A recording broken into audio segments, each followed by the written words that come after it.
Épître aux Hébreux, chapitre 8. Le point capital de ce qui vient d'être dit, c'est que nous avons un tel souverain sacrificateur qui s'est assis à la droite du trône de la majesté divine dans les cieux, comme ministre du sanctuaire et du véritable tabernacle, qui a été dressé par le Seigneur et non par un homme. Tout souverain sacrificateur est établi pour présenter des offrandes et des sacrifices, d'où il est nécessaire que celui-ci ait aussi quelque chose à présenter.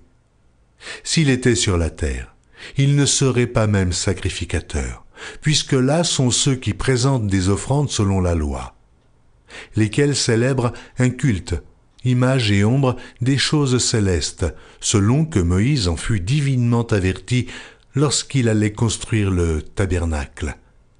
Et soin, lui fut-il dit, de faire tout d'après le modèle qui t'a été montré sur la montagne. Mais maintenant, il a obtenu un ministère d'autant supérieur qu'il est le médiateur d'une alliance plus excellente, qui a été établie sur de meilleures promesses. En effet, si la première alliance avait été sans défaut, il n'aurait pas été question de la remplacer par une seconde. Car c'est avec l'expression d'un blâme que le Seigneur dit à Israël, « Voici, les jours viennent, dit le Seigneur, où je ferai avec la maison d'Israël et la maison de Juda une alliance nouvelle. Non comme l'alliance que je traitais avec leur père, le jour où je les saisis par la main pour les faire sortir du pays d'Égypte. Car ils n'ont pas persévéré dans mon alliance, et moi aussi, je ne me suis pas soucié d'eux, dit le Seigneur. Mais voici l'alliance que je ferai avec la maison d'Israël. Après ces jours-là, dit le Seigneur, je mettrai mes lois dans leur esprit. Je les écrirai dans leur cœur, et je serai leur Dieu, et ils seront mon peuple. Aucun n'enseignera plus son concitoyen, ni aucun son frère, en disant « Connais le Seigneur », car tous me connaîtront, depuis le plus petit jusqu'au plus grand d'entre eux. Parce que je pardonnerai leurs iniquités, et que je ne me souviendrai plus de leurs péchés. En disant une alliance nouvelle, il a déclaré la première ancienne. Or, ce qui est ancien, ce qui a vieilli, est près de disparaître.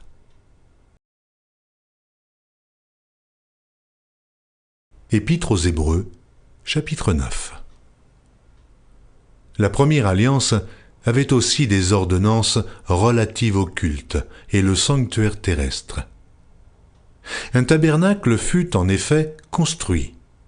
Dans la partie antérieure, appelée le lieu saint, étaient le chandelier, la table et les pains de proposition.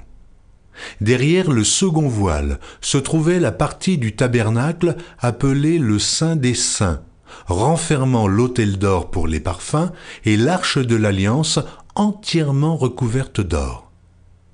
Il y avait dans l'arche un vase d'or contenant la manne, la verge d'Aaron qui avait fleuri, et les tables de l'alliance. Au-dessus de l'arche étaient les chérubins de la gloire, couvrant de leur ombre le propitiatoire. Ce n'est pas le moment de parler en détail là-dessus. Or, ces choses étant ainsi disposées, les sacrificateurs qui font le service entrent en tout temps dans la première partie du tabernacle, et dans la seconde, le souverain sacrificateur seul entre une fois par an, non sans y porter du sang qu'il offre pour lui-même et pour les péchés du peuple. Le Saint-Esprit montrait par là que le chemin du lieu très saint n'était pas encore ouvert, tant que le premier tabernacle subsistait. C'est une figure pour le temps actuel, où l'on présente des offrandes et des sacrifices, qui ne peuvent rendre parfait, sous le rapport de la conscience, celui qui rend ce culte, et qui, avec les aliments, les boissons et les diverses ablutions, étaient des ordonnances charnelles, imposées seulement jusqu'à une époque de réformation. Mais Christ est venu comme souverain sacrificateur des biens à venir. Il a traversé le tabernacle plus grand et plus parfait, qui n'est pas construit de main d'homme, c'est-à-dire qui n'est pas de cette création. Et il est entré une fois pour toutes dans le lieu très saint, non avec le sang des boucs et des veaux, mais avec son propre sang, ayant obtenu une rédemption éternelle. Car si le sang des taureaux et des boucs et la cendre d'une vache répandue sur ceux qui sont souillés sanctifie et procure la pureté de la chair, combien plus le sang de Christ qui, par un esprit éternel, s'est offert lui-même sans tache à Dieu, purifiera-t-il votre conscience des œuvres mortes afin que vous serviez le Dieu vivant?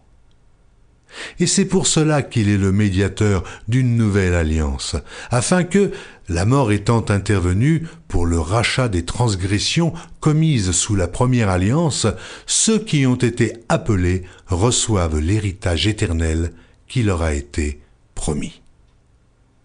Car là où il y a un testament, il est nécessaire que la mort du testateur soit constatée. Un testament, en effet, n'est valable qu'en cas de mort, puisqu'il n'a aucune force tant que le testateur vit. Voilà pourquoi c'est avec du sang que même la première alliance fut inaugurée. Moïse, après avoir prononcé devant tout le peuple tous les commandements de la loi, prit le sang des veaux et des boucs avec de l'eau, de la laine écarlate et de l'hysope, et il fit l'aspersion sur le livre lui-même et sur tout le peuple en disant « Ceci est le sang de l'alliance que Dieu a ordonné pour vous. » Il fit pareillement l'aspersion avec le sang sur le tabernacle et sur tous les ustensiles du culte. Et presque tout, d'après la loi, est purifié avec du sang, et sans effusion de sang, il n'y a pas de pardon. Il était donc nécessaire, puisque les images des choses qui sont dans les cieux devaient être purifiées de cette manière, que les choses célestes elles-mêmes le fussent par des sacrifices plus excellents que ceux-là. Car Christ n'est pas entré dans un sanctuaire fait de main d'homme, en imitation du véritable, mais il est entré dans le ciel même afin de comparaître maintenant pour nous devant la face de Dieu. Et ce n'est pas pour s'offrir lui-même plusieurs fois qu'il y est entré, comme le souverain sacrificateur entre chaque année dans le sanctuaire avec du sang étranger. Autrement, il aurait fallu qu'il eût souffert plusieurs fois depuis la création du monde.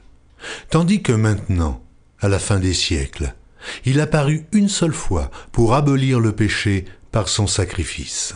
Et comme il est réservé aux hommes de mourir une seule fois, après quoi vient le jugement, de même Christ, qui s'est offert une seule fois pour porter les péchés de plusieurs, apparaîtra sans péché une seconde fois à ceux qui l'attendent pour le salut. Retrouvez chaque jour sur EMCI TV une nouvelle lecture de la Bible illustrée en vidéo. Pour revoir ce programme, rendez-vous sur notre site emcitv.com.